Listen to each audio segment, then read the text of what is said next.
আপনারা দেখছেন আনন্দ টিভির রাতের সংবাদ, সঙ্গে আছে আমি শারমিন মনির। এবার দেখবেন জেলা সংবাদ। লক্ষ্মীপুরের রায়পুরে মেঘনা নদী থেকে জেগে ওঠা প্রায় ২৫০০ একর চাষযোগ্য জমি জোট বেঁধে দখলের অভিযোগ উঠেছে স্থানীয় বিএনপি নেতাদের বিরুদ্ধে।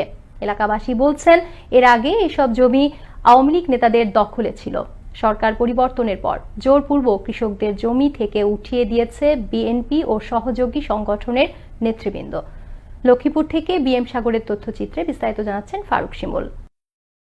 লক্ষ্মীপুরের রায়পুর উপজেলার ৮ ও ২ নম্বর দক্ষিণ চরবংশী ইউনিয়নের নতুন কানিবগার চর ও চর কাচিয়ার প্রায় ২৫ থেকে ৩০ বছর আগে মেঘনা নদীতে কয়েক হাজার একর জমি জেগে ওঠে।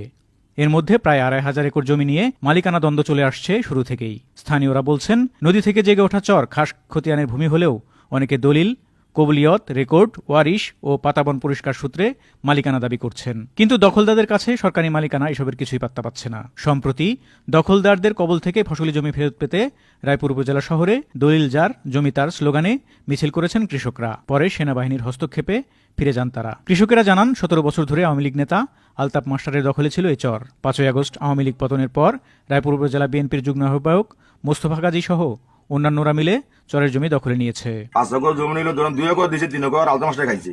আওয়ামী লীগের যুগে আলতাফ মাস্টার জমি দখলে ছিল। টোটালের সর্বোচ্চ ফুল চরের কিছু ক্ষতিগ্রস্ত। বিএনপির গ্রুপ যেটা সরকার পরিবর্তনের পরে কারা এটাকে আমি নাম কমু। এ বিষয়ে একাধিক জমির মালিকেরা জানান, যাদের কোনো জমি নেই তারা এ চরের মালিকদের জমি অন্যায়ভাবে দখল করে রেখেছে। আইনের মাধ্যমে এ জমির দখল ফিরে পেতে চান মালিকরা। মালিক পক্ষ এখন আইনি ব্যবস্থা বা প্রশাসনিক ব্যবস্থায় সমস্যার সমাধান করতে চায়। ইন্দার থানার আন্ডারে আমার ৩০ একর জমি পাওয়া গেছে, যেটা নোটিশ আমার ঘরে আসার পরে আমরা জমিনের পিছে আসতেছি। অভিযুক্ত ৮ নম্বর দক্ষিণ চরবংশী ইউনিয়ন বিএনপির সভাপতি হারুনুর রশিদ হলাদার জানান, কানিবগার চর জেগে ওঠার পর কৃষক পাতাবন পরিষ্কার করে চাষাবাদ করেছিলেন তিনি। আওয়ামী লীগ সরকার আসার পর ১৭ বছর ধরে আলতাফ কৃষকদের উৎখাত করে নিজেরাই চাষাবাদ করত।